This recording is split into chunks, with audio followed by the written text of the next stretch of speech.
Hello, সবাইকে happy Karwa চৌথ। আর এই করওয়া চৌথের উপলক্ষে আমি চলে গেলাম আমার একটা ক্লায়েন্টকে মেহেন্দি পড়াতে। আর আমার ক্লায়েন্টের ডিমান্ড ছিল full hand both side mehndi পড়বে। বুঝতেই পারছো, করওয়া চৌথ বলে কথা। আসলে কাজ করতে করতে আমি কাজের মধ্যে এতটা পরিমাণে ঢুকে গেছিলাম যে আমি ভুলেই গেছিলাম যে আমাকে ভিডিও করতে হবে। বাট দিদি আমাকে মনে করিয়ে দেয় যে হ্যাঁ রে, তুই ভিডিও করবি না, আমার সাথে ব্লগ বানাবি না।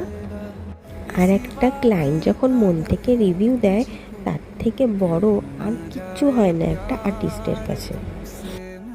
তোমাদেরও যদি আমার কাজ ভালো লাগে তাহলে আমার সাথে কন্ট্যাক্ট করতে পারো। আর হ্যাঁ, যারা যারা ব্রাইডালের জন্য বুকিং করতে চাইছো তারা একটু তাড়াতাড়ি পারলে বুকিং করে নিও। আজকের মতন এতটাই, আবার দেখা।